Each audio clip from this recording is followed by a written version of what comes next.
Radhe Radhe my soul family. Hope आप सबकी journey smoothly चल रही है और डिवाइन की प्रॉपर गाइडेंस भी सबको मिल रहा है।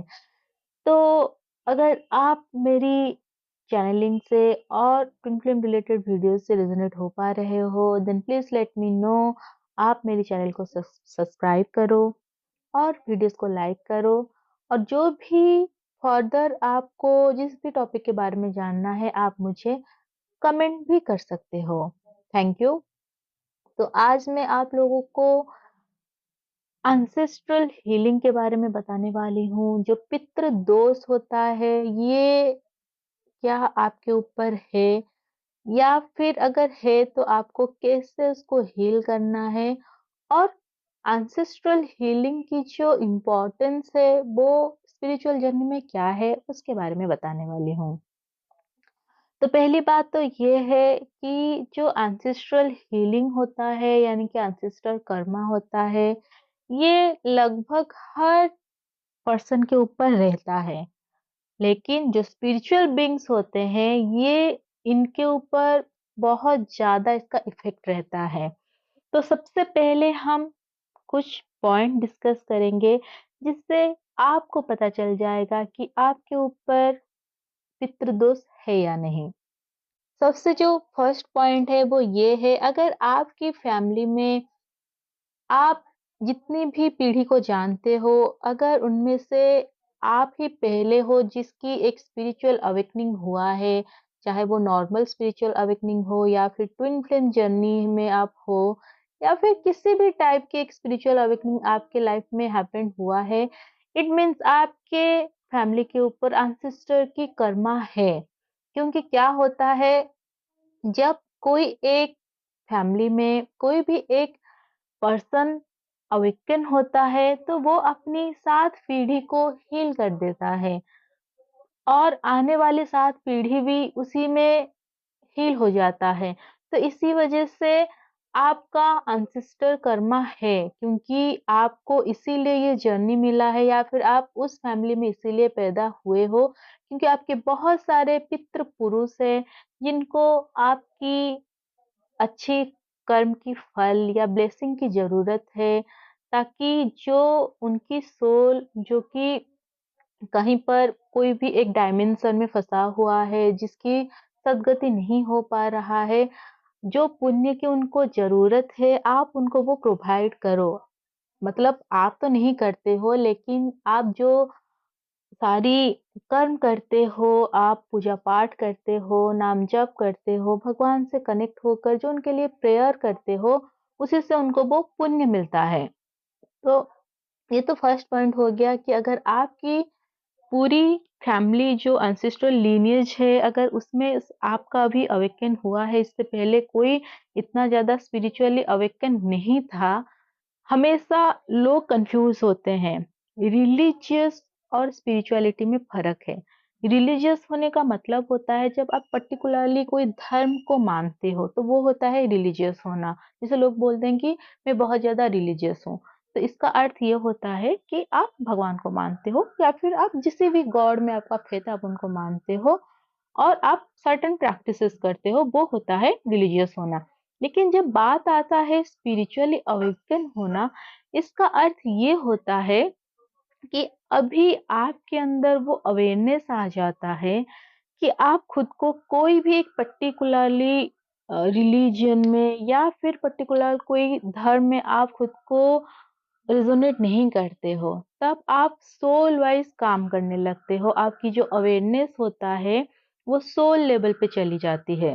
तब आप जो भी कर्म करते हो, वो सब कुछ डिवाइन को सरेंडर करते हो। आप जो अलमाइटी है, जो एक सुप्रीम पावर है, जो भी उसको आप नाम दे सकते हो, जो भी भगवान को आप मानते हो, आप उनको वही नाम दे सकते हो। आप बस एक ही एनर्जी को मानते हो, और आप ये भी मानते हो कि आप जो भी कर्म कर रहे हो, आप उनको समर्पण करके करते हो। आपका मकसद होता है कि आप अनकंडीशनल लव को सर्व करते हो, स्प्रेड करते हो, और आप अपनी सोल की हीलिंग करके आप कर्म की बंधन से मुक्त होकर आप मोक्ष की ओर जाते हो। तो ये होता है स्पिरिचुअली अवेकन होना। जब कोई पर्सन एक बार स्पिरिचुअली अवेकन हो जाता है, इसका अर्थ ये होता है कि ये उसकी लास्ट लाइफ ही है। उसके बाद नेक्स्ट पॉइंट क्या है, अगर आप स्पिरिचुअल जर्नी में काफ़ी साल से हो, 3, 4, 5 साल से आ चुके हो, लेकिन अभी भी जितना ग्रोथ होना चाहिए स्पिरिचुअलिटी में वो नहीं हो पा रहा है। आप जो बेसिक चीज़ें हैं उसी में फँसे हुए हो, चाहे वो सर्वाइवल हो या फिर छोटी-छोटी जो बेसिक नीड्स है आप उसी में भी स्ट्रगल कर रहे हो। आप जो चीज़ चाहते हो वो मैनिफेस्ट नहीं कर पा रहे हो, चाहे वो लव हो, मनी हो, कैरियर हो और हर जो काम आप करना चाहते हो वो बस क्या होता है डिले हो रहा है। तो इसका भी अर्थ ये है कि जो आपकी जो पितृ है, जो एंसेस्टर है, वो आपसे खुश नहीं है। क्योंकि क्या होता है जब हमारे एंसेस्टर हमसे खुश होते हैं, तो हम जो भी चीज़ें करने के लिए सोचते हैं वो बस हो जाता है क्योंकि उनकी जो ब्लेसिंग है वो हमेशा हमारे ऊपर रहता है। तो ये चीज़ हो गया। देन सेकंड क्या है, अगर आप एक ट्विन फ्लेम हो, ट्विन फ्लेम जर्नी में हो, आप जितनी आपकी हीलिंग है आप वो कर चुके हो, लेकिन अभी भी आपका यूनियन नहीं हो पा रहा है, आपका जो अदर ट्विन है वो अवेकन नहीं हो पा रहा है या फिर कुछ ना कुछ हमेशा कम्युनिकेशनल जो एक गैप होता है वो आप दोनों के बीच में है, कम्युनिकेशन वाला गैप। तो इसका अर्थ ये है कि आपके ऊपर एंसेस्ट्रल कर्मा है। जो हील नहीं हो पा रहा है क्योंकि एंसेस्टर क्या करते हैं, वो हमारे ट्विन से तब तक हमें मिलने नहीं देते हैं जब तक हम उनके लिए काम नहीं करते हैं। उनके लिए काम करने का अर्थ होता है जब हम उनके लिए प्रे नहीं करते हैं, उनसे प्रार्थना नहीं करते हैं और उनकी ब्लेसिंग को लाभ नहीं करते हैं, तब तक हमें वो ट्विन से मिलने नहीं देते हैं। और भी एक चीज़ नोटिस करोगे, अगर आपके ऊपर एंसेस्ट्रल कर्मा है, तो क्या होगा, आपकी फैमिली में बहुत ज़्यादा लोग जो है वो एक कार्मिक पैटर्न को फॉलो करने लगेंगे, चाहे वो एडिक्शन हो या फिर पर्सन हो, तो आप हर चीज़ कार्मिक के साथ ज़्यादा जुड़ने लगोगे। जैसे ही आपकी जो एंसेस्ट्रल हीलिंग आप स्टार्ट कर दोगे, धीरे-धीरे आप नोटिस करोगे उन चीज़ों से आप मुक्त होने लगोगे।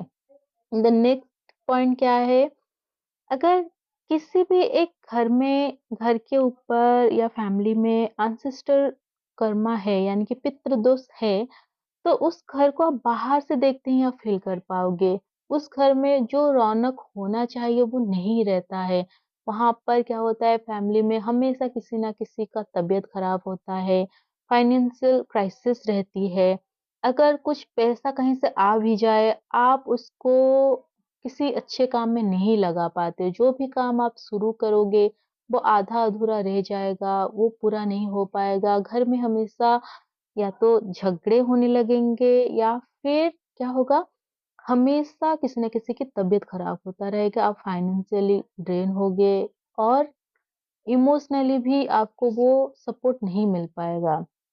तो ये भी दिखाता है कि आपके ऊपर पितृ दोष है क्योंकि जब पितृ ही आपके उस ऊपर खुश नहीं है, तो आपको जो फल मिलना चाहिए, जो भी कर्म आप कर रहे हो, वो फल नहीं मिल पाता है, वो डिले होता है। बेसिकली ये एक चीज़ तो है कि अगर आप कुछ कर्म कर रहे हो, चाहे वो अच्छा हो या बुरा हो, वो तो एक ना एक दिन आपको मिलेगा। लेकिन आपके ऊपर अगर पितृ पुरुष की जो ब्लेसिंग है वो नहीं है, तो चीज़ें हर चीज़ में डिले रहता है।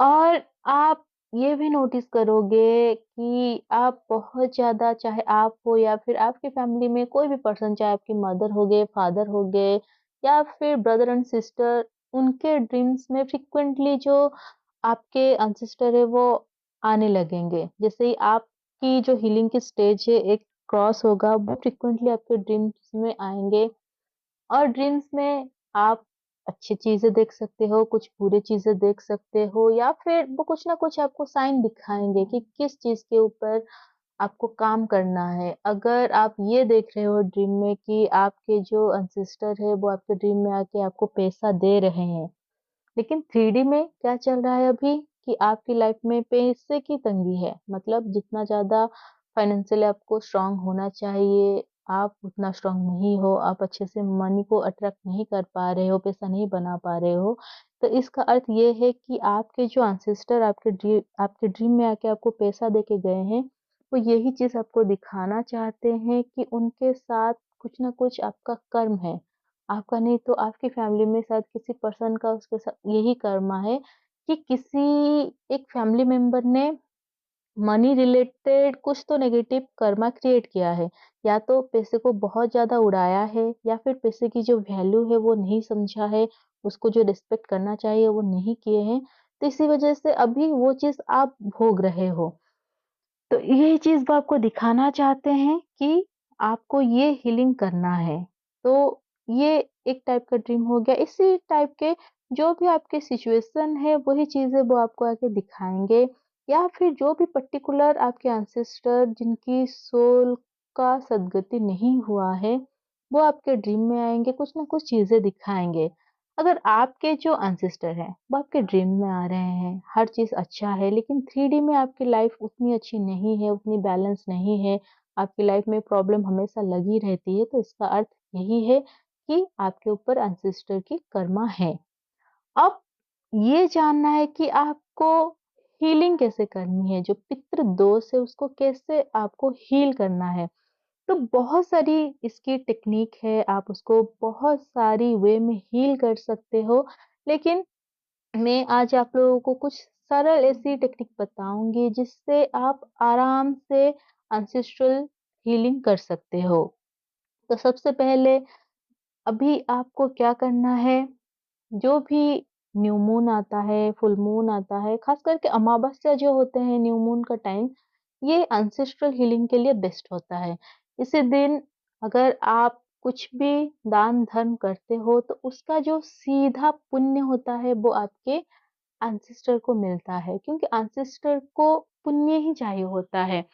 क्योंकि क्या होता है जब एक बार इस धरती से कोई भी सोल चला जाता है तो उसको एक नई शरीर मिलता है। जब तक वो मोक्ष के मोक्ष को प्राप्त नहीं करता है तो वो बार-बार कोई ना कोई शरीर धारण करके आता है। लेकिन कुछ सोल्स ऐसे होते हैं जो बीच में अटक जाते हैं। मतलब वो कोई ना कोई एक डायमेंशन में फँस जाते हैं। शायद वो 4D का डायमेंशन हो सकता है या फिर 3D से नीचे की डायमेंशन भी हो सकते हैं, वो कर्म के हिसाब से होता है। तो उस डायमेंशन में वो फँस जाते हैं और उनकी जो सोल है वो एक नई शरीर को धारण नहीं कर पाता है, कुछ पुण्य की कमी रहता है। तो वही पुण्य जो होता है वो आप उनको दे सकते हो उनकी आत्मा की सद्गति करने के लिए। हमेशा लोग गलत करते हैं कि वो प्रेयर में ये करते हैं कि हमारी पितृपुरुष को मोक्ष की प्राप्ति हो। तो मोक्ष की प्राप्ति कभी भी कोई स्पिरिट फॉर्म में नहीं कर सकता। मोक्ष की प्राप्ति हमेशा एक जो मानव शरीर है वही धारण करके कर सकता है। क्योंकि अगर आप एक मानव शरीर को धारण करते हो तो आप कर्म करते हो और जब आपकी जो कर्म है वो शुद्ध होता है और वो पूरी तरह भगवान को समर्पित होता है तभी जाकर आप मोक्ष के ओर जा पाते हो। जब आपके अंदर किसी भी तरह की कोई भी इच्छाएँ नहीं रहती है, जब आपके अंदर जितनी भी इच्छाएँ हो वो पूरी तरह खत्म हो जाता है, तभी जाकर आप मोक्ष की ओर जा पाते हो, क्योंकि उस स्टेट में आप भगवान को प्राप्त होते हो, आप भगवत को प्राप्त होते हो। लेकिन उससे पहले जब तक आपकी सोल में कुछ ना कुछ पाने की, हासिल करने की या बनने की डिज़ायर है, तब तक मोक्ष प्राप्ति करना असंभव है। तो अब जब आप उनके लिए कोई भी अमावस्या के टाइम, न्यू मून के टाइम कुछ भी दान धर्म करते हो, ये पुण्य उनको मिलता है और उनकी जो सोल है उसकी सद्गति होती है। नेक्स्ट आप क्या कर सकते हो, हो'ओपोनोपोनो की प्रैक्टिस भी कर सकते हो। तो ये जो टेक्नीक है, ये स्पिरिचुअलिटी में जितने भी लोग हैं सब जानते हैं। ये सिर्फ़ एंसेस्ट्रल हीलिंग नहीं, आप ये जो टेक्नीक है हो'ओपोनोपोनो की, ये आप कहीं भी यूज़ कर सकते हो। चाहे वो लव के लिए हो, कार्मिक रिलीज़ करने के लिए, मनी को अट्रैक्ट करने के लिए या फिर अच्छी हेल्थ के लिए, करियर के लिए, आप कुछ भी पाने के लिए या हील करने के लिए ये टेक्निक का यूज़ कर सकते हो। तो आपको क्या करना है, आपको इसमें कुछ सेंटेंस है जिसको आपको ओवर एंड ओवर बोलना है रिपीटेडली। वो क्या है? ये I am sorry, please forgive me, thank you, I love you. तो ये आपको रिपीट करना है। जितनी बार आप कंफर्टेबल हो आप ये कर सकते हो। और ये कितने दिन करना है? मैं आपको एडवाइस करूंगी आप ये 21 डेज करो। क्योंकि 21 डेज इसीलिए मुझे ऐसा लगता है 21 डेज की आप कोई भी प्रैक्टिस करते हो तो ये बहुत अच्छा आपको फल देता है। उसके बाद अगर आपको और उस प्रैक्टिस को करने की इच्छा आपके अंदर है, आपको लग रहा है कि आपको कुछ और भी दिन करना है, आपको 1 महीने करना है या फिर 3 महीने करना है, जितना दिन आपको वो आपकी सोल की कॉलिंग है, आप उसको फ़ॉलो करो।